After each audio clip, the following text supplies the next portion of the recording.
See, at night we can't see anything. Pitch darkness, we can't see anything. Then early morning the sun rises and all the darkness disappears. And when the darkness disappears, with the light of this sun, we can see the entire place very clearly. Similarly, with the knowledge of the self, we can gain the knowledge of the self. This knowledge happens in our intellect. It removes the ignorance of the self, which is also there in the intellect. And when it gets eliminated, this knowledge reveals our own nature. We come to recognize ourselves by ourselves. Again, to give the example of a dream. You are in a dream and you are walking in the forest, singing some nice film song. Which song you have to, each one have to, because you are in the forest. So singing some nice song, and suddenly a tiger comes there. Tiger looks at you and jumps on you. And when the tiger jumps, you get so scared that you just wake up. When you wake up, no song, no forest, no tiger. So who woke you up from the dream? The tiger. Where were you in the dream? What was there? The forest and all. Who was walking? I was walking. But all this was false because you were lying there on the bed. There is no tiger there, there is no forest there, no nothing. That I say now. But when I was in the forest, there was a tiger, everything was there. So forest, the tiger woke me up. But once he wake me up, then I am on my own.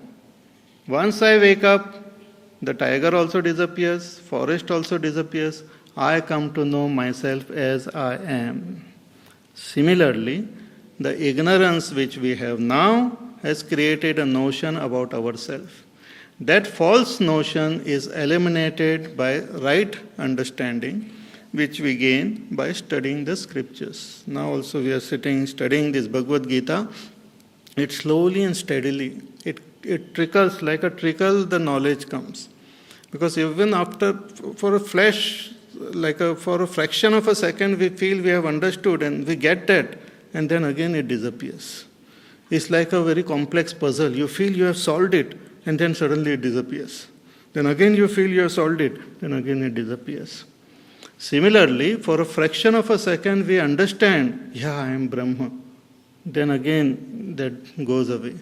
So again and again when we contemplate, when we think about it, that knowledge becomes very firm.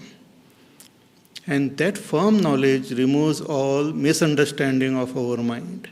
And when that misunderstanding goes away from the mind becomes absolutely still, quiet. And in that stillness of the mind, the self, the real self, gets revealed. One comes to recognize oneself by oneself. So this is a very wonderful thing. So tesham adityavad jnanam. So just as the aditya, the sun destroys all ignorance and prakashayati, and it illumines the entire world, in the same way the knowledge destroys this ignorance and illumines the self. It reveals the self. Therefore, after Karma Yoga, we have to go to that path of knowledge. And even while following Karma Yoga, we can try to gain this knowledge, gain this understanding. But as that understanding becomes more and more clear, the mind start becoming more and more pure, and in the ultimate state, that knowledge will destroy all ignorance, and it will take us in the state of meditation, wherein one comes to realize and recognize oneself. So this is the most interesting phenomena. And that is the beauty of this knowledge. So, tesham adityavad jnanam prakashayati tatparam. So, what is this knowledge? What does it do? What does it reveal? And what happens? That is now indicated in the next verse. Bhagavan says, Tad buddhayastadaatmanaha tannishthastatparayanaha gacchantya punaravrittim jnana nirdhuta kalmashaha tadbuddhayastadaatmanaha tannishthastatparayanaha.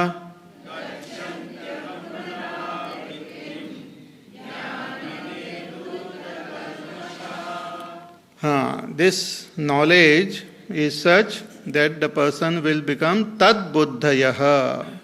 His buddhi, his understanding will be identified with that param tattva, that self. The buddhi will come to understand what is the nature of the self. The buddhi will, our intellect will totally identify with it, understand it. See, it is, we might not experience it with our intellect, but we can understand it to a large extent with our intellect. For example, now we are on this earth. It's a huge, vast planet on which we are like a tiny little being, our body and all, is little small on this earth.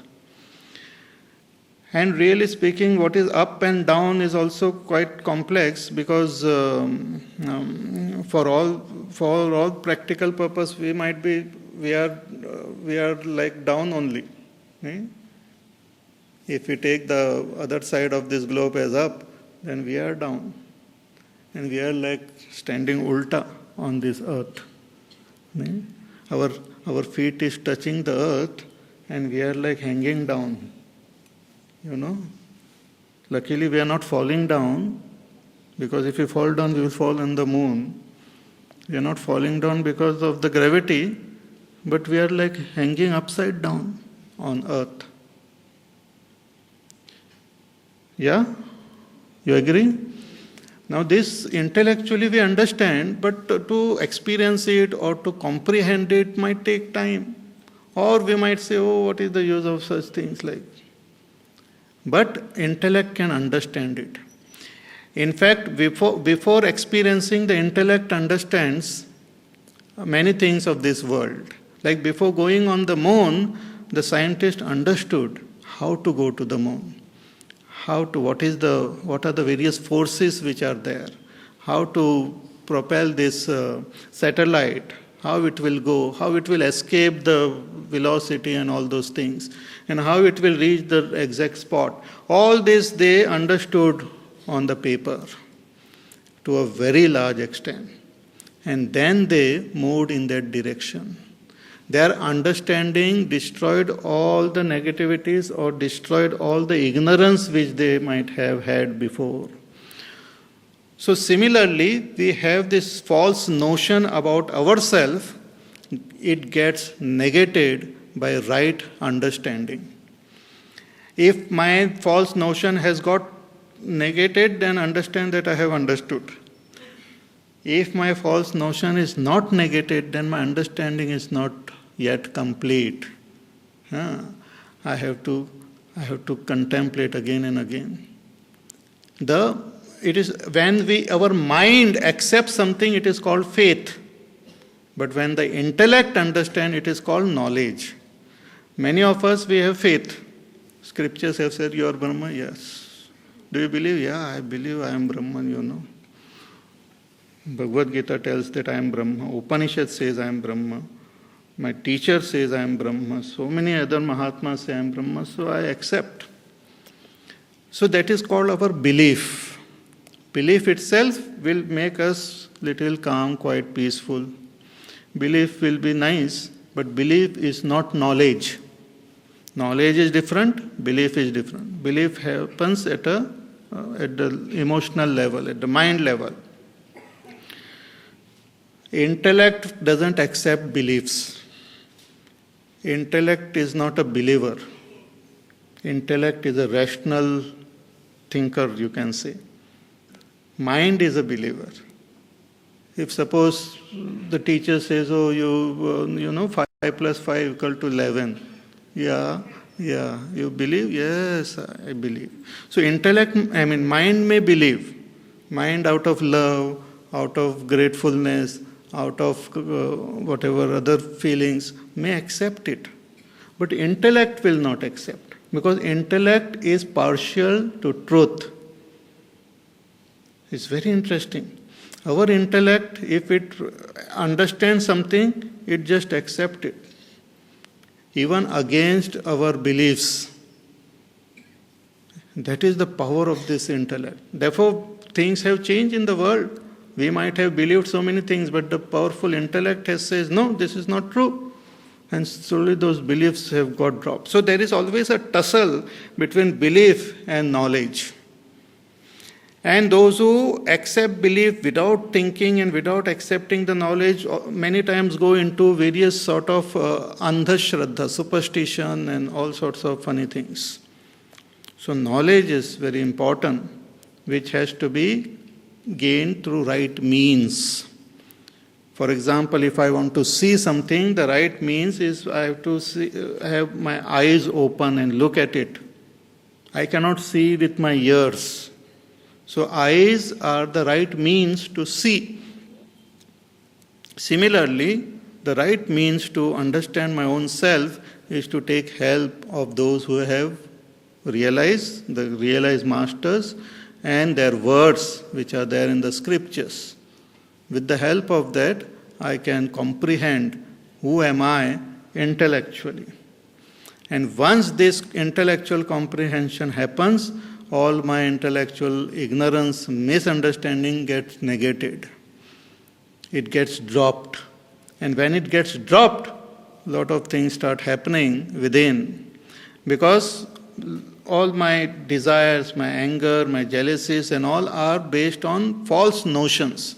So when this false notion gets dropped, so many things get dropped. It's like a pack of cards. With that you make a big, big structure, a bungalow you create with cards.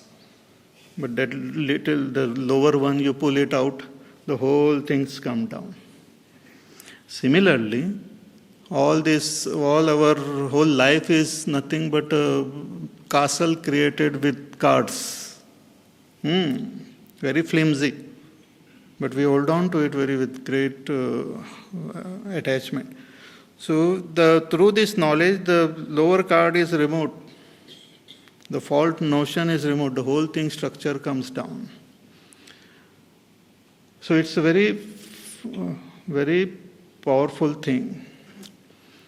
So tesham adityavat jnanam, like the sun when it rises. See, when the sun is not there, in the sense at night and all, the whole world looks totally different.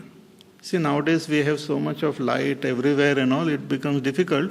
But if you go to a very different other place, the whole clouded sky and all, the entire place is pitch dark. You can't even imagine that the whole place can be illumined. You try to illuminate with a candle light or something, it doesn't get illumined completely. But when the sun rises, it's a different world altogether. Similarly, now it is pitch dark. In that pitch dark of our mind, what we have assumed ourselves to be is all wrong. And when that knowledge happens, it is like the sun which rises and negates all false concept. All false concepts are negated. And when they get negated, it's a different person altogether. It's like a coal becoming diamond. The coal is potentially diamond,